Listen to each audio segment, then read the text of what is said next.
ကဲအားလုံးပဲမင်္ဂလာပါဗျကျွန်တော်ဒီနေ့ပြောချင်တဲ့အကြောင်းအရာလေးကတော့စင်ကာပူနိုင်ငံရဲ့အလုပ်ရှင်တွေအကြောင်းပေါ့နော်စင်ကာပူရဲ့တတိတွေကကောင်းလားဆိုးလားပေါ့နော်သူတို့ရဲ့စိတ်နေစိတ်ထားလေးတွေပေါ့အဲ့ဒါလေးကိုကျွန်တော်ပြောချင်ပါတယ်ဒီ topic လေးကတော့စင်ကာပူနိုင်ငံကိုလာပြီးတော့အလုပ်လုပ်မဲ့ညီကိုမောင်နှမတွေပေါ့နော်သူတို့တွေလာမယ်ဆိုလို့ရှိရင်ဒီနိုင်ငံမှာရှိတဲ့အလုပ်ရှင်တွေကဘယ်လိုစိတ်နေစိတ်ထားတွေရှိကြလဲဆိုတော့သိရှိအောင်လဲပါတယ်နောက်တစ်ခုကနိုင်ငံမှာရှိနေတဲ့တတိတွေရဲ့အကြောင်းပေါ့နော်အဲ့ဒါလေးကိုကျွန်တော်ပတ်ဝန်းကျင်မှာရောကျွန်တော်လေ့လာပြီးတော့အဲ့ဒါလေးကိုပြန် share လုပ်ပေးခြင်းဖြစ်ပါတယ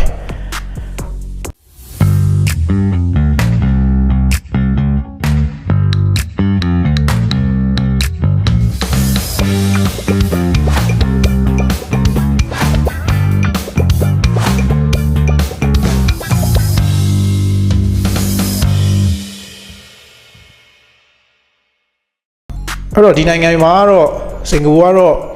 ကာပူတို့မလေးရှားတို့ကတော့များသောအားဖြင့်တတိတွေကတရုတ်လူမျိုးတွေများတယ်အဲ့တော့တရုတ်လူမျိုးတွေဆိုတော့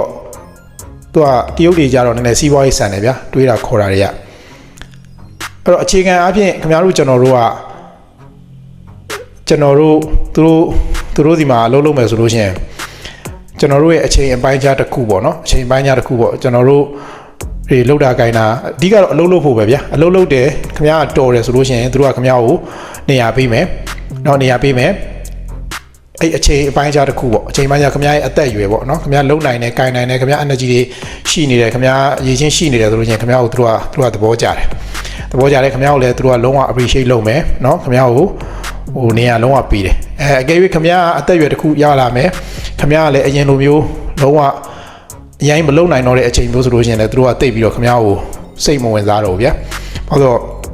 သူ့လုပ်ငန်းအတွက်တိတ်အကျိုးမရှိတော့ဘူးဆိုလို့ရှိရင်သူတို့ကတိတ်ပြီးတော့ကောင်းတဲ့တိတ်မထည့်တော့ဘူးဗျာအဲ့တော့သူကကျွန်တော်တို့ဒီနိုင်ငံတွေမှာအလုပ်လုပ်နေတဲ့လူတွေကနိုင်ငံခြားတွေမှာအလုပ်လုပ်နေတဲ့လူတွေရဲ့ရများတော့ပြင်ဒီစင်ကာပူမှာလုပ်နေတဲ့လူတွေကဘယ်လိုဖြစ်နေလဲဆိုတော့ကျွန်တော်တို့ဒီထမင်းတွေမှာညာစားမယ်ဆိုလို့ရှိရင်ကျွန်တော်တို့စိုက်ထမင်းဆိုင်မှာကျွန်တော်ပါဆယ်သွားထုတ်တယ်ဗျာပါဆယ်သွားထုတ်လို့ရှိရင်သူကဆိုင်ကနေပြီးတော့ဒီဖော့ဘူးထဲကိုထမင်းနဲ့ဟင်းတွေပါထည့်ပေးလိုက်တယ်ပြီးလို့ရှိရင်ကျွန်တော်တို့ကျွတ်နဲ့ဆွဲလာတယ်ဆွဲလာပြီးလို့ရှိရင်ကျွန်တော်တို့ထမင်းနှိမ့်လေစားမယ်ချင်းရဒါလေးကိုကျွန်တော်တို့တယူရီယာနဲ့ဆွဲလာပြီးတော့ထမင်းစားမယ်ချင်းရဒါလေးကိုတယူရီယာနဲ့ဖွင့်ပြီးတော့စားတောက်တယ်စားပြီးတာနဲ့ကျွန်တော်တို့ဒါကိုထုတ်ပိုးပြီးတော့အမိုက်တွေကိုစွန့်ပစ်လိုက်တယ်ပေါ့နော်ကျွန်တော်တို့ရဲ့ဘဝတွေကလည်းအဲ့ဒီပုံစံမျိုးပဲစင်ကာပူနိုင်ငံမှာဘာလို့လဲဆိုတော့ကျွန်တော်တို့အရွယ်တစ်ခုကျွန်တော်တို့လုံနိုင်ကန်နိုင်တဲ့အခြေအနေတစ်ခုမှာတော့တတိတွေကတော့ကျွန်တော်တို့အပေါ်မှာချီးမြှောက်မယ်เนาะကျွန်တော်တို့ချီးမြှောက်မယ်เนาะပေးကမ်းမယ်เนาะကြည့်ရှုထားမယ်ပေါ့เนาะအဲ့ဒီပုံစံမျိုးတကယ်လို့ကျွန်တော်တို့အသက်အရွယ်တစ်ခုကျွန်တော်တို့မလုံနိုင်တော့တဲ့အခြေအနေဆိုရင်တို့ကလည်းတိတ်ပြီးတော့ကျွန်တော်တို့အရင်စိတ်ဝင်စားတော့မှာမဟုတ်ဘူး။ဘာလို့လဲဆိုတော့သူကတရုတ်တွေလည်းဖြစ်တော့သူကစီးပွားရေးဆန်တယ်ဆိုတော့အရင်ကျွန်တော်တို့ပုံမှာ emotional ဘိုင်းတွေပါသူတို့ကအများကြီးမထည့်တာဘူးပေါ့နော်အဲ့ဒီပုံစံမျိုးဒါလည်းသူတို့ပြပြောလို့မရဘူးလေဘာလို့ကျွန်တော်တို့ကသူ့နိုင်ငံသားတွေလည်းမဟုတ်ဘူးကျွန်တော်တို့ကအချိန်တန်လို့ရှိရင်ကိုရက်ကိုပြန်ကြမဲ့လူတွေဆိုတော့သူတို့ကလည်းအဲ့လိုမျိုးကိုသူတို့တွက်ထားပြီးသားလေအဲ့ဒီပုံစံမျိုးပေါ့အဲ့တော့စင်ကာပူနိုင်ငံမှာရှိတဲ့တတိတွေကကောင်းလားဆိုးလားဆိုတော့ကျွန်တော်အမြင်ပေါ့နော်35%လောက်ကတော့ကောင်းတဲ့တတိတွေရှိကြတယ်ဘယ်လိုတတိတွေလဲဆိုတော့သူတို့ကကြတော့ဟိုပါပေါ့ဒီခမ ्या ကိုချင်းစာသိရှိရဗျာခမ ्या ကိုခိုင်းတဲ့အလုပ်တွေကလည်းကိုချင်းစာသိရှိတဲ့တတိမျိုးတွေပေါ့လူသားချင်းစာနာစိတ်ရှိတဲ့တတိမျိုးတွေပေါ့နော်ခမ ्या ကိုနားတဲ့အချိန်ကိုပေးနာတယ်တော့ခမ ्या ထိုက်တဲ့အဖိုးကောက်ကိုခမ ्या ရမယ်ခမ ्या လုပ်ရင်လုပ်တော့ခမ ्या ရမယ်ပြီးလို့ချင်းခမ ्या ရဲ့ခွင့်တွေခံစားခွင့်တွေကိုလည်းတိကျပေးတယ်ပေါ့နော်အဲ့လိုတတိမျိုးတွေရှိတယ်ပေါ့အဲ့လိုတတိမျိုးတွေမှာကြတော့တချို့အရင်ခမ ्या ကိုသူ့ရဲ့အလုပ်သမားပေါ့နော်ခင်လုံးဝကြီးလို့ရှိရင်တို့ကမိသားစုလိုမျိုးဆက်ဆံပြီးတော့တကယ်လို့ခမ ्या ဒီမြန်မာနိုင်ငံမှာညာပြန်ရင်တော့မှတချို့တတိဆိုလို့ရှိရင်လိုက်လာပြီးတော့ခမ ्या မိသားစုတွေပိုင်းနဲ့တွေ့တာတွေပိုင်းတော့ရှိတယ်ဗျာအဲ့လိုမျိုးတွေပါအဲ့လိုမျိုးတတိမျိုးတွေလည်းရှိတယ်ဒါကတော့ဒီ35%တဲမှာပါတဲ့တတိတွေပေါ့နော်အဲ့တော့အခြေခံအားဖြင့်ကတော့ခမ ्या အလုပ်လုပ်ဖို့ပဲအလုပ်လုပ်တယ်ခမ ्या လည်းအရေးချင်းရှိတယ်ဆိုရင်တော့ခမ ्या ကိုသူတို့ကသဘောကျမယ်ချီးမြှောက်ကြလိမ့်မယ်ပေါ့နော်အသက်အရွယ်တစ်ခုကိုလည်းအသက်အရွယ်တစ်ခုရောက်လာတယ်ကိုလည်းအရင် energy ကအရင်မရှိတော့တဲ့ဟာမျိုးဆိုရင်တော့သူတို့လည်းအရင်ကြီးတော့သူတို့ကိုတော့ စိတ်ထဲမှာသူတို့မထားတော့ဘူးပေါ့ဗျာအဲ့ပုံစံမျိုးလေးပေါ့ဒါလည်းသူတို့မှားမဟုတ်ကိုကဒီသဘောတရားလေးကိုတော့ကိုကနားလည်ထားမှုတော့လိုတာပေါ့နော်ဒါကတော့ပထမအဆုံးကျွန်တော်ပြောချင်ပါတယ်အဲ့တော့ကျန်တဲ့65ရာခိုင်နှုန်းထဲမှာကျတော့ဘယ်လိုတတိမျိုးတွေပါလဲဆိုတော့ဟိုကစီနေတဲ့တတိမျိုးတွေပေါ့ကစီနေတဲ့တတိတွေကတော့သူကဗျာဒီမှာဘယ်လိုလဲဆိုတော့အလုပ်တွေကအစိုးရကတော့ဒီအလုပ်သမားတွေရောဘယ်လောက်ပေးရမယ်ဆိုတဲ့ဟာမျိုးလေးတွေသတ်မှတ်ထားတော့ရှိတယ်ဒါပေမဲ့လည်းတတိနဲ့ဒီအလုပ်သမားနဲ့ဗျာနားလဲပါရိုက်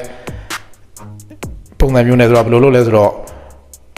့သူအလုပ်ပေးမယ်ခင်ဗျားလာအဲ့လောက်တော့ခင်ဗျားလာတာမပေးနိုင်ဘူးပေါ့ဗျာအဲ့လိုမျိုးတွေနဲ့ညှက်ပြီးတော့လုပ်နေကြရတယ်အများတယ်ကျွန်တော်လည်းဟိုးကျွန်တော်အဲ့လိုမျိုးတွေနဲ့လုပ်ခဲ့ရတယ်ဗျာအဲ့တော့ကစီနေတဲ့တတိကြောင့်ခင်ဗျားကိုထားပါတော့ဥပမာဒေါ်လာ2000လောက်ပေးမယ်သူ့အလုပ်ကလည်းအများကြီးလည်းမရှိဘူးဒီပတ်ဝန်းကျင်နဲ့ပါတယ်ခင်ဗျားကိုဒေါ်လာ2000ပတ်ဝန်းကျင်လောက်ပဲသူ့အလုပ်ကရှိရဆိုတော့ခင်ဗျားကိုဒေါ်လာ2000လောက်ပေးမယ်ခင်ဗျားကိုသူ့အလုပ်မှာရှိတဲ့၍ခင်ဗျားကိုဒီလောက်ပဲပေးမယ်သူလည်းထက်တိုးပြီးလည်းမပေးနိုင်ဘူးဟောဆိုသူ့အလုပ်ကလည်းဒီလောက်ပဲရှိတာ哦သူလည်းခင်ဗျားလည်းပို့မလုပ်အောင်အလုပ်ကဒီတိုင်းပဲသွားအောင်အဲ့ဒီပုံစံမျိုးနဲ့ခင်ဗျားကိုသူကဟိုခင်ဗျားတိုးတောင်းမယ်ဆိုလို့ရှင်လည်းတိုးတောင်းလို့မရဘူးသူလည်းမပေးဘူးပေါ့ဗျာအဲ့ပုံစံမျိုးကစီးနေတဲ့တတိတွေပေါ့အဲ့လိုမျိုးတတိတွေလည်းရှိတယ်ပေါ့နော်နောက်တစ်ခုကကြတော့ဟိုပါပေါ့ဘယ်လိုတတိတွေလဲဆိုတော့ဇေယိုက်ကြတဲ့တတိတွေအဲ့လိုဇေယိုက်ကြတဲ့တတိတွေကလည်းရှိတယ်ဗျအဲ့ဇေယိုက်ကြတဲ့တတိတွေနဲ့ဆိုလို့ရှိရင်လည်းခင်ဗျားမချောင်ဘူးဇေယိုက်ကြတဲ့တတိတွေကြတော့သူတို့ကဟိုဘိုးတော်ကြီးတွေများတယ်အသက်80 85ဟိုအရင်တော့စင်ကာပူလွတ်လပ်ရေးရကားဘိုးတော်ကြီးတွေပေါ့သူတို့တွေကြောက်လဲပုံစံတစ်မျိုးဗျသူတို့တွေကြတော့လေခင်ဗျားကိုအလုပ်ပြီးတာမပြီးတာကိုသူတို့စိတ်ဝင်စားအောင်သူတို့ကြည့်နေတဲ့အချိန်မှာသူတို့လာကြည့်လို့ရှိရင်ခင်ဗျားအလုပ်ကိုလုပ်နေရမယ်မရှိရှိတွေကခင်ဗျားလုပ်နေရမယ်အဲ့လိုမျိုးတတိမျိုးတွေလည်းရှိတယ်ပြောလိုက်လို့ရှိရင်လည်းဆဲဆူနေတာပဲဗျာမနေ့တည်းကစပြီးတော့ဆဲဆူနေတာသူတို့ရဲ့ဝတီပေါ့ဗျာအဲ့လိုပုံစံမျိုးတွေပေါ့အဲ့လိုပုံစံမျိုးတွေလည်းရှိတယ်ဗျာဒါကတော့ဇေယိုက်ကြတဲ့တတိတွေပေါ့ဆဲဆူပြီးတော့ခင်ဗျားကိုလာတာတိုးတာတွေခင်ဗျားရဲ့ခံစား권တွေဘာတွေညာတွေသူတို့အဲ့ဒါကြီးသူတို့နားမလည်ဘူးပေါ့ဗျာဇေယိုက်ကြတဲ့တတိတွေပေါ့နောက်တစ်ခုကကျတော့လောင်းကစားလုပ်တဲ့တတိတွေဗျဒီမှာကျတော့တရုတ်တွေလည်းဖြစ်တော့သူတို့ကလောင်းကစားအရန်ကြိုက်တယ်ဗျအဲ့တော့လောင်းကစားလည်းအရန်ကြိုက်တယ်ချို့ကြောက်လည်းစော်ရှုပ်တယ်တတိတွေရှိတယ်ချို့ကြောက်မြင်းပွဲတွေပါလောင်းတယ်ဘောလုံးပွဲပြီးတော့အဲ့တိုဖိုးဒီအဲ့ဒါကြီးထိုးတဲ့တတိတွေပေါ့ဗျအဲ့ဒီတတိတွေကြောက်လည်းသူတို့ကြတော့လည်းအဲ့ဒီမှာသွားဖြိုးလိုက်တော့ခင်ဗျားကို bright time အချိန်မှန်အချိန်မီခင်ဗျားကိုအချိန်မှန်လာတာမပေးနိုင်ဘူးဗျာတခါတည်းညလို့တခါညရင်ခင်ဗျားဒီ1လမရ2လမရ3လမရတွေလည်းရှိတတ်တယ်ဗျာအဲ့တော့3လလောက်နေမှာခင်ဗျားပထမလသာရတာလို့ဒုတိယလသာရတာလို့အဲ့လိုမျိုးကြီးလည်းခင်ဗျားကြုံရတတ်တယ်ဒါကတော့ဟိုဟာတွေပေါ့ဒီလောင်းသားလုပ်တဲ့တတိတွေပေါ့နော်အဲ့လိုတတိနဲ့ဆိုလို့ရှိရင်လည်းမလွယ်ဘူးဗျအဲ့လိုမျိုးကျလာတာပုံမှန်မရဘူးပေါ့နော်ချို့တတိတွေကြတော့အလုံးမကောင်းတဲ့တတိလည်းရှိတယ်အလုံးမကောင်းတဲ့တတိတွေကြတော့သူတို့အလုပ်လေးတွေကလည်း SMB အလုပ်လေးတွေဖြစ်တဲ့အတွက်သူတို့တွေကအလုပ်ကရှိတဲ့အချိန်လေးမှာသူကလှုပ်လိုက်ရတယ်အလုပ်သမား1ယောက်2ယောက်3ယောက်လောက်နဲ့လှုပ်ရတယ်ဗျာလှုပ်ပြီးတော့ဟိုပါပေါ့ဟိုအလုပ်မကောင်းလို့ရှိရင်အလုပ်3 4 5 6လလောက်အလုပ်ကောင်းတယ်ဗျာပြီးတော့အလုပ်ကပါဝါလို့ရှိရင်ကြောက်ခင်ဗျားဟို2လ3လလောက်မြန်မာပြည်ပြန်ပြီးခင်ဗျားနားခိုင်းတာတို့နော်သူကလာတာမပေးနိုင်တော့ဗျအဲ့တော့2လ3လလောက်ပြန်ပြီးနားခိုင်းတာတို့အဲ့လိုမျိုးလည်းရှိတယ်ဗျအဲ့ဒါတော့သူကအလုံးမကောင်းတဲ့တတိတွေပေါ့ပြီးမှခင်ဗျားပြန်လာပြီးမှပြန်လုပ်အဲ့လိုပုံစံမျိုးလည်းရှိတယ်အဲ့လိုတတိတွေကြတော့လေခင်ဗျားလာတာတွေပါခင်ဗျားအများကြီးမှန်းလို့မရဘူးခင်ဗျားရဲ့လာတာထွက်တဲ့ဟာတွေကိုခင်ဗျားမှန်းလို့မရဘူးပေါ့ဗျအဲ့လိုမျိုးလည်းရှိတယ်ဗျနောက်တစ်ခုကကြတော့အများစုကတော့ခင်ဗျားလူလေကြားတဲ့တတိတွေများတယ်လူလေကြားတဲ့တတိတွေကလည်းသူတို့ကကြတော့ဘယ်လိုလဲဆိုတော့သူတို့ကတခြားနိုင်ငံခင်ဗျားဟိုဆိုရပါတော့ခင်ဗျားတို့ကျွန်တော်တို့ကပတ်စံလေးပါလေးနည်းနည်းအဆင်ပြေတယ်ဆိုင်တွေပါရှိရဆိုရင်ကျွန်တော်တို့ဝန်ထမ်းခန့်လိုက်တယ်ဝန်ထမ်းခန့်လိုက်တယ်ဆိုလို့ချင်းဝန်ထမ်း1ယောက်2ယောက်ခန့်လိုက်ပြီဆိုလို့ချင်းသူ့ရဲ့အနေအထားတစ်ခုကိုကျွန်တော်တို့ကသိကြတယ်ဗျာဒါကျွန်တော်တို့ရဲ့နိုင်ငံထဲမှာကျွန်တော်တို့လူသမားခေါ်ပြီးခန့်လိုက်တဲ့ပုံစံမျိုးပေါ့အဲ့တော့ကျွန်တော်တို့ကတခြားနိုင်ငံကနေခေါ်ပြီးတော့ခန့်တယ်ဆိုလို့ချင်းဗာပြေတခြားနိုင်ငံကတော့ခေါ်တယ်ဆိုတော့ကျွန်တော်တို့မှဒီနိုင်ငံမှာဆိုလို့ချင်းဟိုပို့ပြီးတော့နားလေတာပေါ့ဗျာအလုပ်သမားကြောင့်ပို့ပြီးနားလေတာပေါ့ဟိုမှာဒီနိုင်ငံကျတော့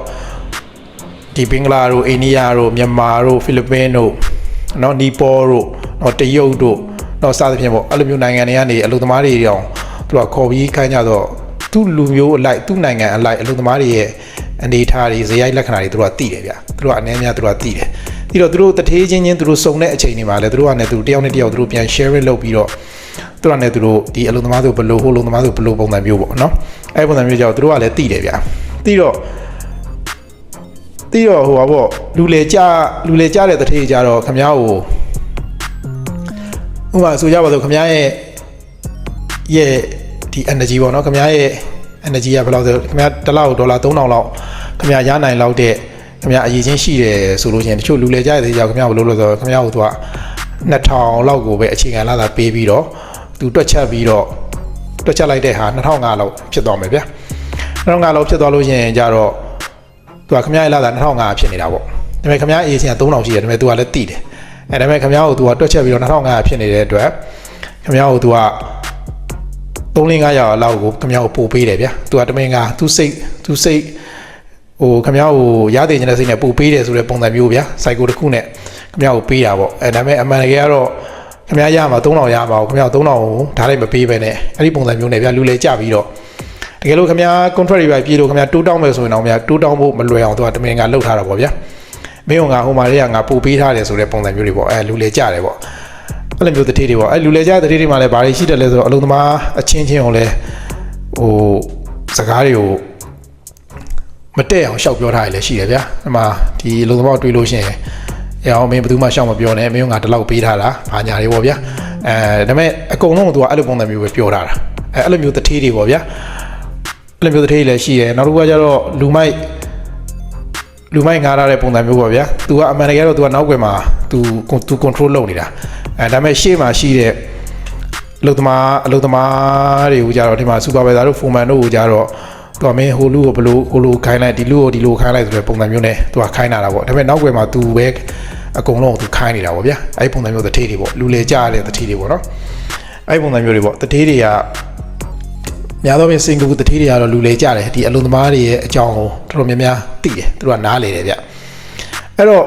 ့သူတို့ကဗျာဟိုဘယ်လိုလဲဆိုတော့ဒီဖာဂူဆန်ကဒီမန်ယူကို control လုပ်တဲ့ပုံစံမျိုးပေါ့ဒီလူဒီရှေ့တန်းမှာတော်တယ်ဒီလူဒီเนาะအလေတန်းမှာတော်တယ်ဘက်တန်းမှာတော်တယ်เนาะပုံစံမျိုးသူကဒီလူတွေရဲ့အနေထားကိုသူကကြည့်ထားတာပေါ့ကြည့်ထားပြီးတော့သိတဲ့အတွက်လိုတဲ့နေရာမှာအဲ့လူကိုထားလာတယ်ပေါ့ဗျာအဲ့ဒီပုံစံမျိုးပေါ့ဒါကသူ့ရဲ့ဖာဂူဆန်ရဲ့တော်တဲ့အချက်ပေါ့